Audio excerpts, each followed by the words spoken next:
പക്ഷെ തിരുവനന്തപുരം കോർപ്പറേഷനിൽ അതിന്റെ തെരഞ്ഞെടുപ്പ് അല്ലെങ്കിൽ തദ്ദേശ തെരഞ്ഞെടുപ്പ് ചൂട് പിടിച്ചിരിക്കുന്ന സാഹചര്യത്തിലാണ് വൈഷ്ണയുടെ സ്ഥാനാർത്ഥിത്വവുമായി ബന്ധപ്പെട്ട് അവർക്ക് ഇനി മത്സരിക്കാനാകില്ല എന്നുള്ള വാർത്തകൾ പുറത്തു വരുന്നത്. കഴിഞ്ഞ 2 ദിവസമായി അതിന്റെ ഭാഗമായുള്ള ചർച്ചകൾ മത്സരിക്കുമോ ഇല്ലയോ, മറ്റേ ഓരോ മണിക്കൂർ പണ്ട് ഈ കാര്യം നമുക്ക് മനസ്സിലാക്കാൻ കഴിയുന്നത് ആദ്യഘട്ടത്തിൽ ഈ മെസ്സി കേരളത്തിൽ വരുന്നതുമായി ബന്ധപ്പെട്ട് കായിക മന്ത്രി പറയും ഇപ്പോൾ വരും, വന്നില്ല.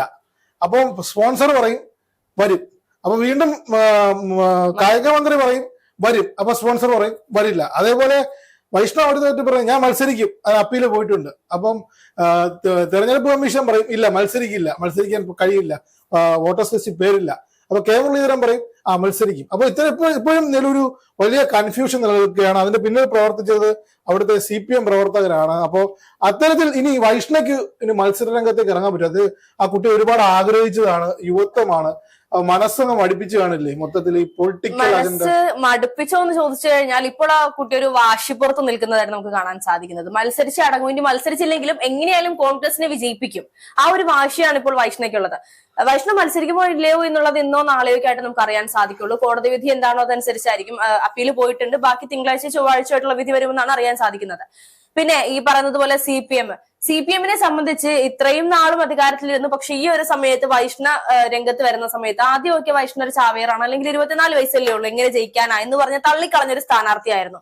അതുകൊണ്ട് തന്നെയായിരിക്കും വൈഷ്ണക്കെതിരെ ഇത്രത്തോളം അന്വേഷണങ്ങൾക്കൊന്നും ആദ്യം മുതിരാതിരുന്നത്. പക്ഷേ മറ്റ് മുന്നണികളെക്കാൾ കൂടുതൽ വൈഷ്ണ ജനങ്ങൾക്കിടയിലേക്ക് ഇറങ്ങിച്ചില്ലെന്നത്, അല്ലെങ്കിൽ വൈഷ്ണയ്ക്ക് അവിടെ സ്വാധീനം ഉണ്ടാക്കുന്നത് കണ്ടപ്പോൾ സ്വാഭാവികമായും വൈഷ്ണയോടുള്ള വിജയം, അല്ലെങ്കിൽ വൈഷ്ണ വിജയിക്കുമെന്നുള്ള ഒരു ഭയമാണ് CPM-നെ കൂടെ ഈ ഒരു നീക്കത്തിലേക്ക് മുതിർന്നത് എന്നാണ് നമുക്ക് മനസ്സിലാക്കാൻ സാധിക്കുന്നത്.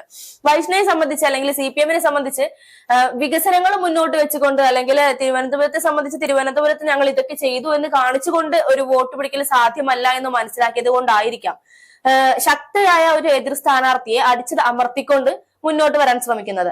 പക്ഷെ കെവിൻ ചേട്ടാ, വൈഷ്ണയ്ക്ക് പകരം ഇനി കോൺഗ്രസിൽ ആര് നിന്നാലും വൈഷ്ണയ്ക്ക് കിട്ടിയ ഈ ഒരു തിരിച്ചടി അത് കോൺഗ്രസിന് അനുകൂലമായി വരാൻ സാധ്യതയുണ്ടോ? വൈഷ്ണയ്ക്ക് ഇപ്പൊ വൈഷ്ണ മുട്ടട വാർഡിനെ സംബന്ധിച്ച് വൈഷ്ണ ഒരു ട്രെൻഡ് ഉണ്ടാക്കിയിട്ടുണ്ട് അവിടെ. അവർക്ക് അല്ലെങ്കിൽ അത് മുട്ടട വാർഡ് എന്ന് പറയുന്നത് CPM-ന്റെ കുത്തക സീറ്റാണ്. അത് പിടിച്ചെടുക്കുക എന്ന് പറയുന്നത് നല്ല പണിയെടുത്താൽ മാത്രമേ പിടിച്ചെടുക്കാൻ സാധിക്കുകയുള്ളൂ. അപ്പോൾ അത്തരത്തിൽ വൈഷ്ണ ആദ്യം ഭയങ്കര മാധ്യമ അറ്റൻഷൻ കിട്ടിയ വ്യക്തിയാണ്. ഈ KSUവിന്റെ ആയാലും സർക്കാരിനെതിരെയുള്ള സമരങ്ങളിലൊക്കെ മുന്നിൽ നിൽക്കുമ്പോൾ തന്നെ ഭയങ്കരമായിട്ടുള്ള പ്രസൻസ് ഓഫ് മൈൻഡ്, അല്ലെങ്കിൽ ഒരുപാട് അറ്റൻഷൻ ഒരുപാട് രീതിയിൽ കിട്ടിയ ഒരു പെൺകുട്ടിയാണ്. അപ്പൊ അത്തരത്തിൽ ആദ്യം ഉണ്ടാക്കിയ ഒരു ഓളം ഇപ്പോൾ ഈ തെരഞ്ഞെടുപ്പിൽ മത്സരിക്കാനാകില്ല എന്ന് പറയുമ്പോൾ അന്ന് വാഴ്ത്തിപ്പാടിയ മാധ്യമങ്ങൾ തന്നെ ഇപ്പോഴും വേട്ടയാടുന്നുണ്ട്. എല്ലാ മാധ്യമങ്ങൾ എന്ന് പറയുന്നത് ഇടതുപക്ഷത്തിന്റെ മാധ്യമങ്ങളെല്ലാം തന്നെ ഇത്തരത്തിൽ സോഷ്യൽ മീഡിയ ഉൾപ്പെടെ മുഖ്യധാര മാധ്യമങ്ങളും ഉണ്ട്. അപ്പോൾ അവരുൾപ്പെടെയുള്ളവർ ഇപ്പോൾ താഴ്ത്തി കാട്ടാൻ ശ്രമിക്കുന്ന ഒരു കാര്യം നോക്കൂ. രാഷ്ട്രീയത്തിനപ്പുറം ഒരു യുവ ഹർഷയുടെ പ്രായമുണ്ടോ?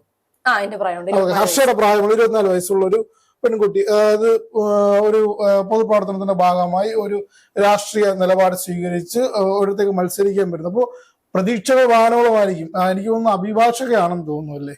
അല്ല, ഒരു ടെക്കിയാണ്, പക്ഷെ വിദ്യാർത്ഥി കൂടിയാണെന്നാണ് അറിയാൻ കഴിയും. അതെ, അപ്പോ അത്തരത്തിൽ ഒരു സാഹചര്യത്തിൽ മുന്നോട്ട് വരികയും അല്ല, ജോലി പോലും നിർത്തിക്കൊണ്ട് രാജിവെച്ചുകൊണ്ട് ഇതിനുവേണ്ടി പൂർണ്ണമായും ഇറങ്ങിയതും, അല്ലെങ്കിൽ പ്രചാരണത്തിന് വേണ്ടി ഒരു രാവും പകലും ഇല്ലാതെ കഷ്ടപ്പെടുന്നതൊക്കെ നമ്മൾ കണ്ടിരുന്നു. അതിന്റെ ഒരു ഫലവും ആ പെൺകുട്ടിയോടുള്ള ജനങ്ങളുടെ സ്നേഹത്തെ നമുക്ക് മനസ്സിലാക്കാൻ സാധിച്ചിരുന്നു. കോൺഗ്രസിൽ നിന്ന് എത്രത്തോളം സപ്പോർട്ട് കിട്ടുന്നു എന്നൊരു ചോദ്യമാണ്. അത്തരത്തിലുള്ള സപ്പോർട്ട് കഴിഞ്ഞ ദിവസങ്ങളിൽ കാണാൻ കഴിഞ്ഞു.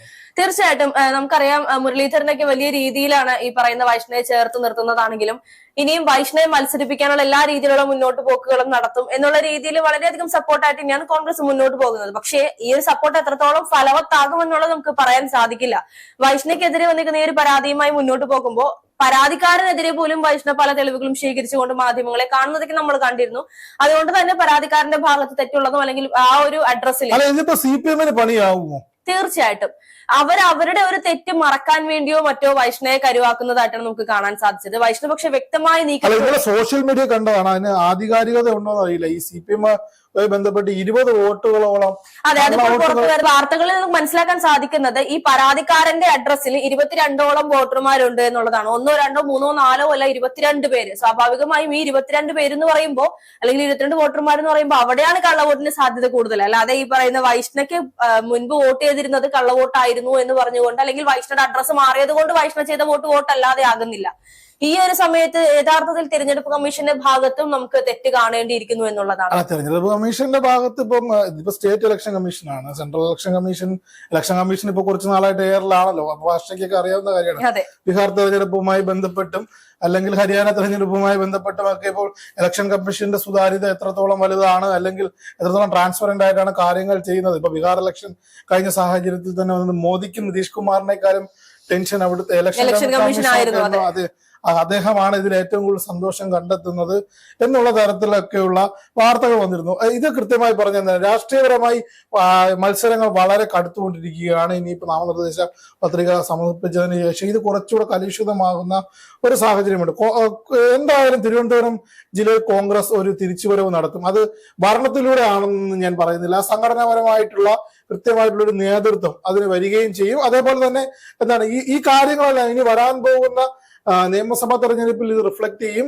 ഇത്തരത്തിൽ അതൊരു 10 സീറ്റുകളിൽ നിന്ന് ആദ്യത്തെ 1ാം സ്ഥാനത്തേക്ക് എത്തി ഭരണം പിടിക്കുക എന്നുള്ളത് വളരെ വലിയ കാര്യമാണ്. അതിന് നല്ല രീതിയിൽ പണിയെടുത്താൽ മാത്രമേ. കഴിഞ്ഞ ദിവസം പക്ഷേ നല്ല രീതിയിൽ പണിയെടുക്കണം എന്ന് പറയുമ്പോൾ യഥാർത്ഥത്തിൽ ഈ പറയുന്ന CPM-മാരൊക്കെ ഇപ്പൊ ചെയ്തുകൊണ്ടിരിക്കുന്നത്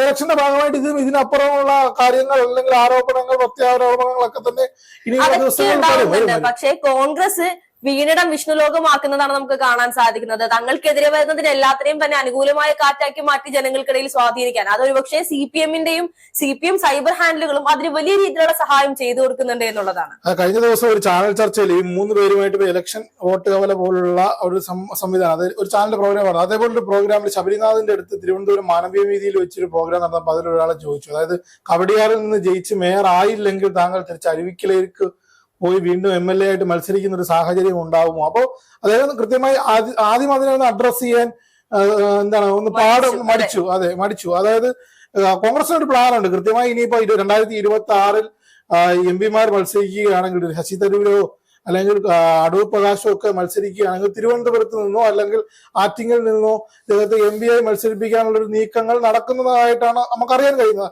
അങ്ങനെയാണ് മുതിർന്ന നേതാക്കളുമായിട്ടും അല്ലെങ്കിൽ രാഷ്ട്രീയ സാഹചര്യങ്ങൾ നോക്കുമ്പോഴും മനസ്സിലാക്കാൻ കഴിയുന്നത്. അത്തരമൊരു സാഹചര്യത്തിൽ ആദ്യം അദ്ദേഹം ഒന്ന് പരിങ്ങി. പക്ഷെ രണ്ടാമത് ചോദ്യം ചോദിക്കുന്ന ആൾ പിടിവിടില്ല എന്നുള്ള ലക്ഷ്യം കണ്ടപ്പോൾ അദ്ദേഹം പറഞ്ഞു, ഞാൻ ജയിക്കുകയാണെങ്കിൽ കവടിയാർ അല്ലെങ്കിൽ കോർപ്പറേഷൻ കേന്ദ്രീകരിച്ച് കൃത്യമായിട്ടുള്ള പ്രവർത്തനങ്ങൾ ഏകോപിപ്പിച്ച് മുന്നോട്ട് പോകുന്നത് നൽകുന്ന വാക്കാണ്. അപ്പൊ അത്തരത്തിലുള്ള ആത്മവിശ്വാസങ്ങൾ പ്രവർത്തകർക്കും ജനങ്ങൾക്കും ഇടയിൽ എടുത്ത് കാണിക്കാൻ കഴിയുന്നത് വലിയൊരു നേട്ടം തന്നെയാണ്. അത്തരത്തിൽ ഈ വാക്കുകളിൽ നിന്ന് പിന്നോട്ട് പോയില്ലെങ്കിൽ ഇപ്പോൾ ഒരു വലിയ ഫ്ലോ ഉണ്ട് തിരുവനന്തപുരം ജില്ലയിൽ കോൺഗ്രസിനെ സംബന്ധിച്ച്. ആ ഫ്ലോ ഇതേപോലെ 2026 വരെ നിർത്തുകയാണെങ്കിൽ നോക്കൂ, 2026 തിരുവനന്തപുരം ജില്ലയും കൊല്ലം ജില്ലയും അല്ലെങ്കിൽ ആലപ്പുഴ ജില്ലയും ഒന്നും ഒരു വലിയൊരു ചേഞ്ച് ഉണ്ടാക്കാതെ UDF-ന് ഭരണത്തിലേക്ക് എത്താൻ കഴിയുന്ന ഒരു സാഹചര്യമില്ല.